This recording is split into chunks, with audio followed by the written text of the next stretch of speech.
Selamat pagi Bapak Ibu Saudara yang saya kasihi di dalam Tuhan Yesus Kristus. Mari kita akan mulai persekutuan kita pagi ini. Kita siapkan keberadaan diri kita untuk kita datang kepada Tuhan.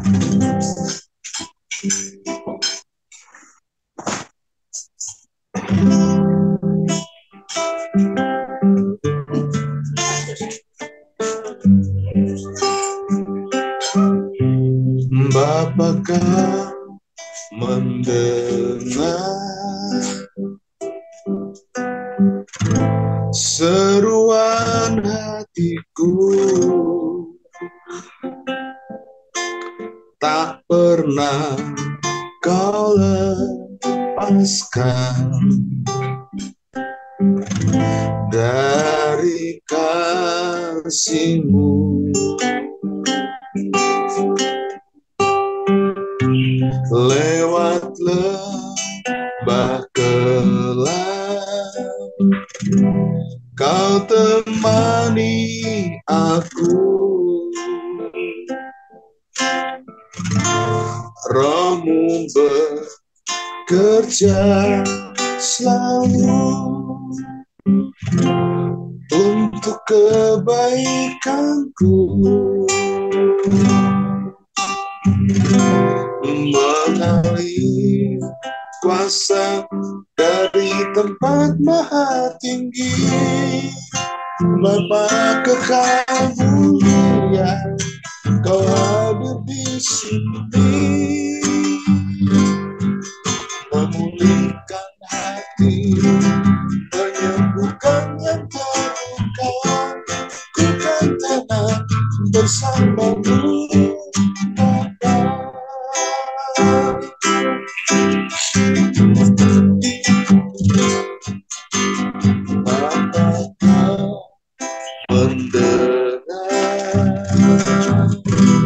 seruan hatiku,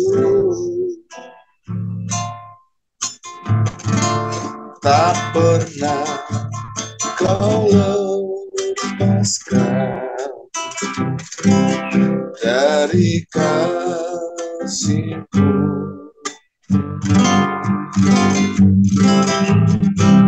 Lewat lembah gelap, Kau temani aku. Roh-Mu bekerja selalu untuk kebaikanku,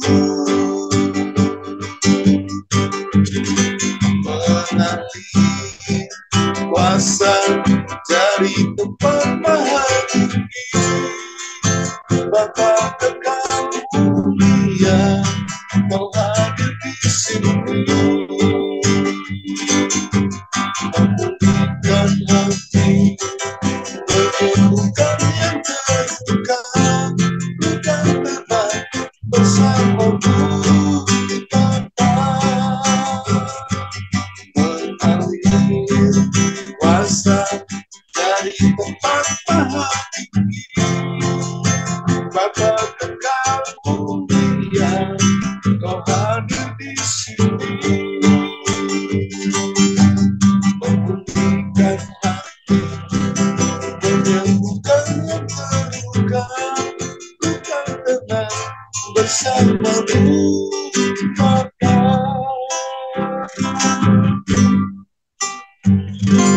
Lewat lembah gelap, Kau temani aku. Roh-Mu bekerja selalu untuk kebaikanku, mengalir kuasa dari tempat maha tinggi. Bapa kekal mulia, Kau hadir di sini, memulihkan hati, menyembuhkan yang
panjang sabar, penuh kasih dan rahmat, programmu besar di hidupku. Haleluya,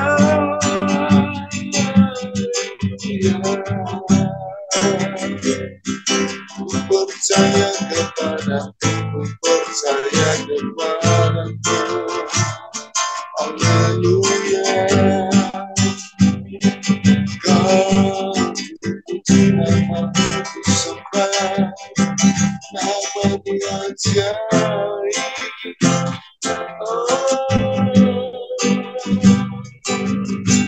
Haleluya, Yesus, Yesus, Yesus, Yesus, Kau Raja kami, Kau yang memerintah, Kau berkuasa, Juru selamat dalam hidup kami. Oh,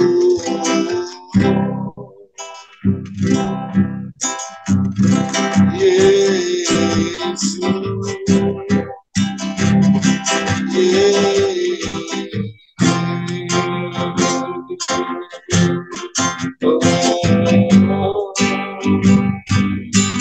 Bapa yang berkuasa.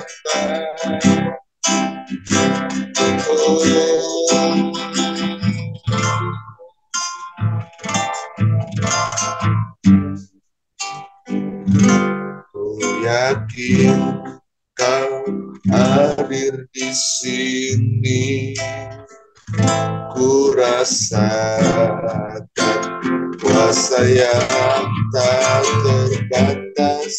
Ku yakin Kau nyata di sini, kemenangan terjadi di sini. Yakin Kau hadir di sini, ku rasakan kuasa yang tak terbatas.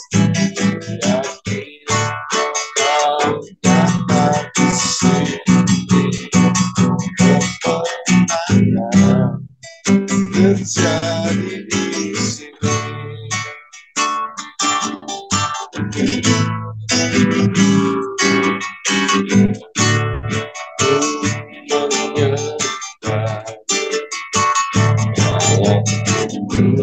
Terus hadirat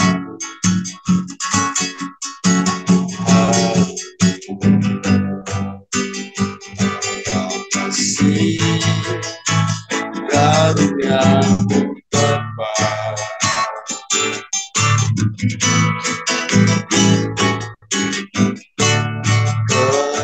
kekuatan-Mu dalam hadirat-Mu, Yesus.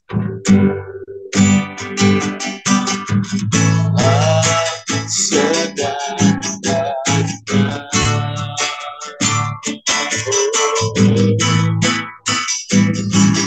yakin Kau hadir di sini, ku rasakan kuasa yang tak terbatas. Yakin Kau datang di sini, kemenangan terjadi di sini. Yakin Kau hadir di sini, ku rasakan kuasa yang tak terbatas.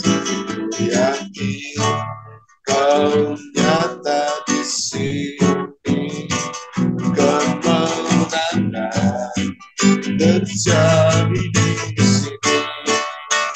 Kesembuhan terjadi di sini, kelepasan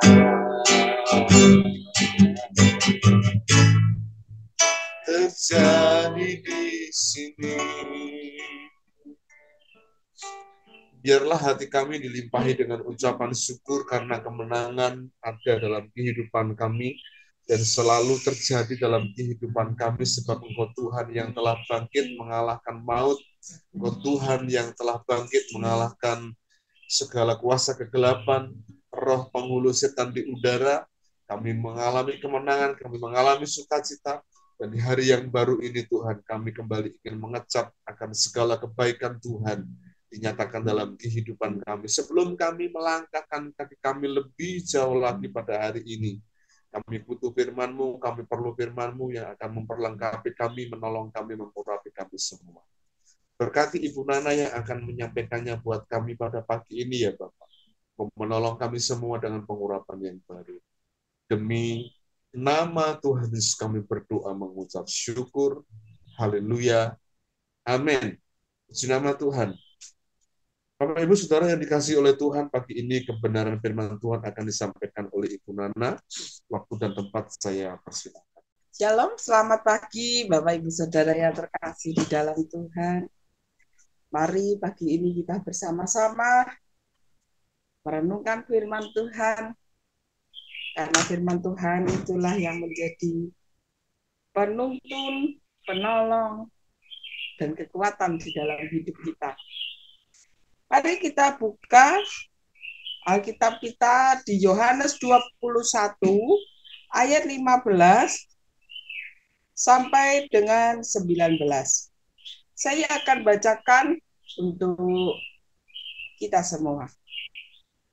Gembalakanlah domba-dombaku. Sesudah sarapan, Yesus berkata kepada Simon Petrus, Simon, anak Yohanes, apakah engkau mengasihi aku lebih daripada mereka ini? Jawab Petrus kepadanya, benar Tuhan, engkau tahu bahwa aku mengasihi engkau. Kata Yesus kepadanya, gembalakanlah domba-dombaku. Kata Yesus pula kepadanya untuk kedua kalinya, Simon, anak Yohanes, apakah engkau mengasihi aku?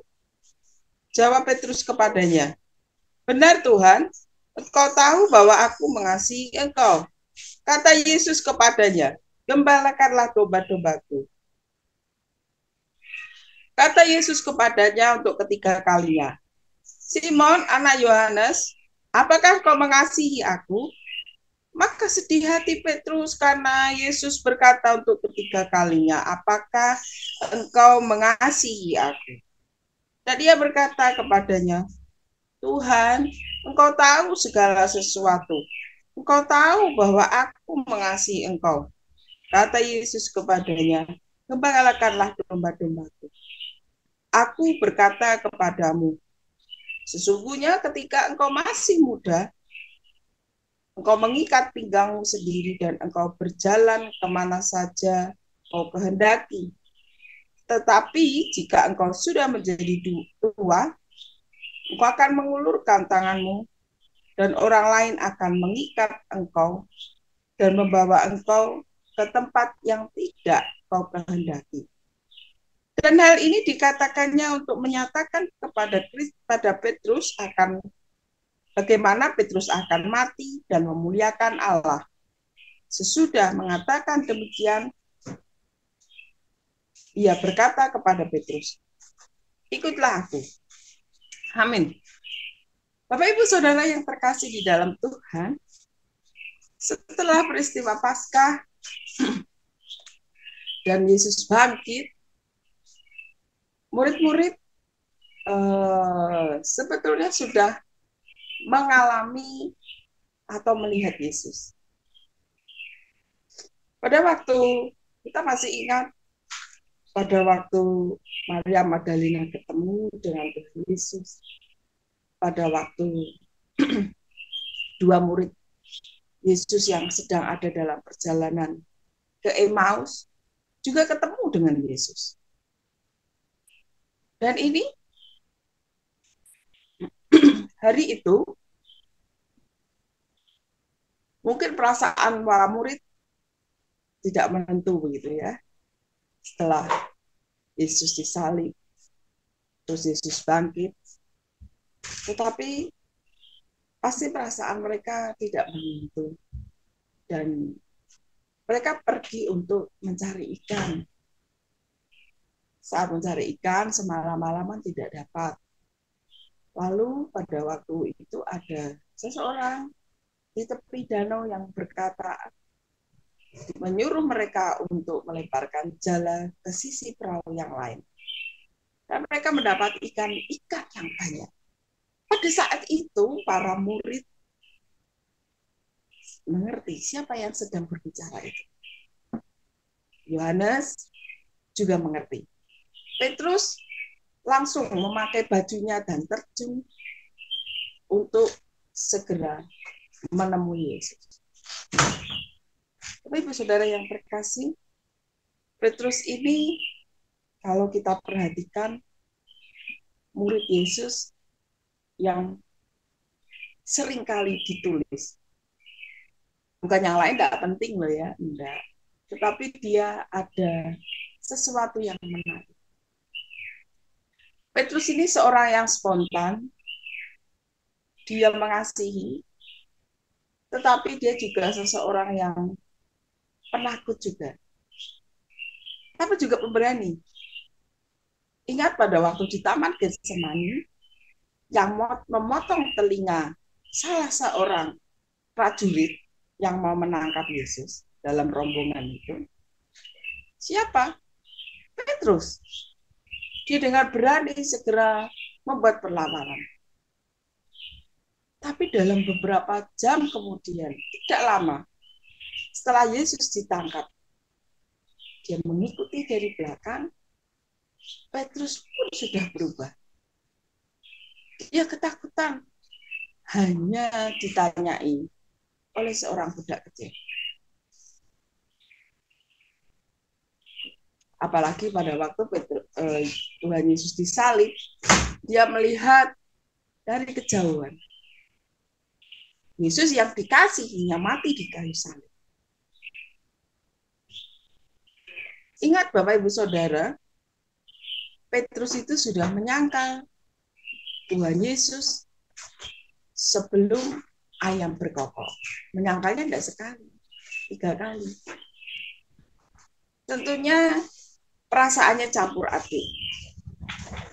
Antara sangat mengasihi, dia merindukan Tuhan Yesus yang selama ini bersama-sama para murid. Tetapi dia juga merasa sedih serta merasa bersalah. Karena apa? Karena sudah sempat menyangkal Tuhan Yesus. Dan dia sangat mengasihi. Sehingga pada waktu Yesus ini bertanya kepada Petrus, Simon, anak Yohanes, apakah engkau mengasihi aku lebih daripada mereka ini? Jawab Petrus, benar Tuhan, engkau tahu aku mengasihi. Hatinya pasti merasa tidak enak, merasa bersalah.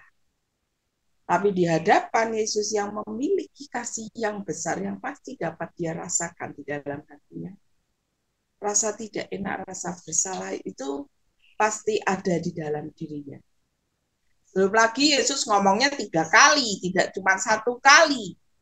Coba bayangkan seandainya kita seperti itu ditanya oleh orang tua kita sampai 3 kali tentang hal yang sama. Bagaimana perasaan kita? Tentu perasaan kita tidak enak. Kita tambah merasa tidak nyaman, kita merasa tambah bersalah karena ditanyai pertanyaan yang sama dan kita tahu itu berhubungan dengan sesuatu hal yang itu kesalahan yang pernah kita lakukan. Bapak Ibu Saudara yang terkasih di dalam Tuhan, Yesus itu tetapi mengerti akan apa yang dirasakan oleh setiap muridnya. Ingat pada waktu Thomas tidak percaya bahwa Yesus bangkit, setelah mendapat kabar dari para wanita, dia ditemui oleh Yesus sendiri. Dan dia bilang, kalau aku belum mencucukkan tanganku di bekas lubang kapaku itu, aku belum percaya. Aku pengen melihat. Apakah Yesus tidak peduli? Tidak. Yesus pun peduli. Yesus mengerti akan hatinya Thomas. Karena Tuhan Yesus tahu bahwa kita masing-masing memiliki karakter yang berbeda-beda. Kita masing-masing punya pemikiran yang berbeda-beda, pengertian yang berbeda-beda. Dan Yesus tahu itu, sehingga Yesus memberikan kepada tiap muridnya perhatian yang masing-masing seperti apa yang menjadi pergumulan dalam hati mereka. Bapak Ibu Saudara, Simon ini ditanya sampai 3 kali. Dan yang terakhir, jawabannya kalau saya baca berulang-ulang, sepertinya dia seperti dalam keputusasaan begitu. Dalam kesedihan. Kata Yesus kepadanya untuk ketiga kalinya, Simon anak Yohanes, apakah engkau mengasihiku? Maka sedih hati Petrus karena Yesus berkata untuk ketiga kalinya, apakah engkau mengasihi aku? Dan ia berkata, Tuhan, engkau tahu segala sesuatu. Engkau tahu bahwa aku mengasihi engkau. Dia berkata, Tuhan, engkau tahu hatiku. Engkau tahu isi hatiku. Bapak Ibu Saudara yang terkasih dalam Tuhan, kita itu sebagai manusia tidak pernah luput dari namanya kesalahan. Kita pasti punya kesalahan dalam hidup ini. Dan itu kadang-kala menuduh hati kita karena kesalahan tersebut. Tapi Bapak Ibu Saudara, pagi ini kita diingatkan bahwa Yesus menerima kita apa adanya. Untuk apa? Supaya hati kita dipulihkan. Supaya hati kita menjadi damai lagi. Dia mengasihi kita. Sehingga Tuhan Yesus itu memberikan kasih karunia-Nya di dalam hati kita. Kalau kita mau datang dan mengakui kesalahan kita. Jangan sampai kita menjadi orang yang beku hatinya. Karena merasa bahwa tidak ada yang salah dalam diri kita.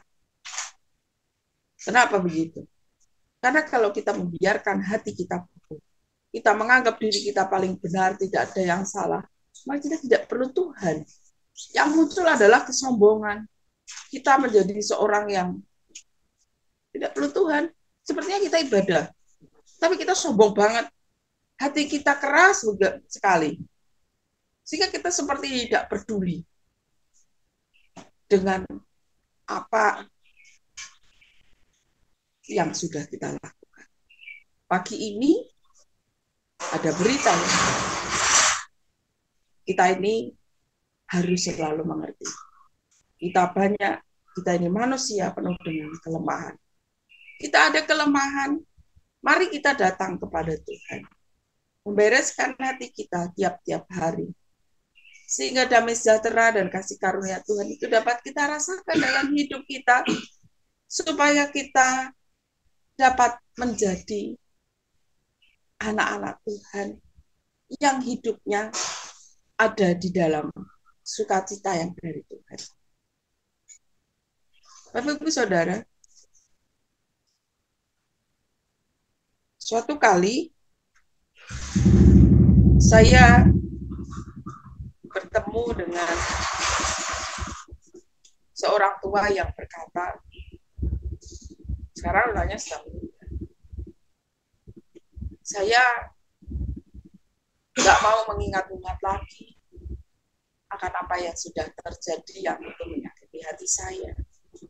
Saya menyerahkan kepada Tuhan, saya membiarkan hati saya supaya Tuhan urus, sehingga hidup saya bisa tenang. Dan saya memang melihat wajahnya dipenuhi dengan sukacita, meskipun fisiknya sudah. Bapak Ibu Saudara, setiap kita jika ada sesuatu hal yang terjadi dalam hidup kita, karena kita ini manusia yang lemah, manusia yang terbatas, meskipun kita sudah menerima Yesus, kita rajin ke gereja, rajin berdoa, bukan berarti kita luput dari kesalahan. Pasti ada kesalahan yang kita buat. Entah itu kita sengaja atau tidak. Tapi saat Tuhan ingatkan kita, saat hati nurani kita berbicara bahwa itu salah, mari kita bereskan di hadapan Tuhan. Dan di sini dikatakan bahwa Tuhan memulihkan hati Petrus. Tuhan pun memulihkan hati kita. Supaya apa? Supaya kita menjadi saksinya. Thomas yang awalnya tidak percaya menjadi percaya. Dan dia pun kemudian menjadi murid Tuhan yang pergi keluar untuk menjadi saksinya Tuhan. Dia pun kemudian menjadi martir juga matinya untuk Tuhan. Petrus pun setelah kejadian ini, dia menjadi seorang yang berubah. Hidupnya, dia berikan hidupnya untuk dipakai Tuhan. Kita pun begitu. Saat kita sudah menerima kasih karunia Tuhan, hidup kita juga akan dipakai Tuhan untuk menjadi saksinya. Entahkah itu kita sebagai seorang pedagang, kita sebagai seorang pengusaha, sebagai ibu rumah tangga, di tengah-tengah hidup kita bermasyarakat, kita dipakai Tuhan untuk menjadi saksinya Tuhan. Dan itu bisa terjadi kalau hati kita menerima kasih karunia dari Tuhan. Hati kita tenang, hati kita damai. Karena kita tahu bahwa Tuhan sudah memulihkan hati kita. Karena itu Bapak Ibu Saudara, saya mengajak hari-hari setelah Yesus bangkit dan menjelang nanti Tuhan Yesus naik ke surga, kita mengingat akan hal ini. Hidup kita harus selalu kita bawa kepada Tuhan. Kita terbuka kepada Tuhan. Kita menyadari kita manusia yang lemah dan ada banyak salah. Tetapi kita memberi diri dengan sadar untuk Tuhan memulihkan hati kita, sehingga kita mengalami sesuatu yang baik yang Tuhan sudah sediakan bagi kita. Hati yang damai, hati yang sukacita, sehingga kita dapat menjadi saksinya Tuhan di tengah-tengah dunia ini sesuai dengan keberadaan kita masing-masing saat ini. Amin. Tuhan Yesus memberkati kita semua. Mari kita berdoa. Bapa di surga, kami mengucap syukur karena Engkau mengasihi kami. Kami mengucap syukur karena Engkau tahu isi hati kami. Bahkan saat pikiran kami buntu, saat kami begitu sangat menyesal, atau kami begitu merasa sangat lemah, tidak berdaya, Tuhan mengerti keadaan kami. Tuhan mengerti isi hati kami. Karena itu kami datang kepadamu, memberi diri kami, untuk Roh Kudus-Mu memeriksa hati dan pikiran kami. Supaya hati dan pikiran kami tidak menjadi beku, tetapi supaya kami peka dengan apa yang menjadi kehendak dan keinginan Tuhan. Kami ingin menerima damai sejahtera yang Tuhan sudah berikan kepada kami. Karena kami percaya saat hati kami beres, saat damai sejahtera itu melimpah dalam hati kami ini sanggup untuk menjadi saksinya Tuhan. Terima kasih Tuhan, Kau mengingatkan kami. Kami memberi diri supaya Roh Kudus-Mu bekerja dalam hati dan pikiran kami. Membukakan kami akan pemikiran-pemikiran yang baru yang sesuai dengan kehendak Tuhan. Sehingga hidup rohani kami akan semakin hari semakin diubahkan. Pengiringan kami kepada Engkau juga semakin hari semakin setia. Dan hidup kami itu menyatakan kemuliaan Tuhan. Terima kasih Tuhan. Engkau sungguh baik, sangat baik dalam diri kami.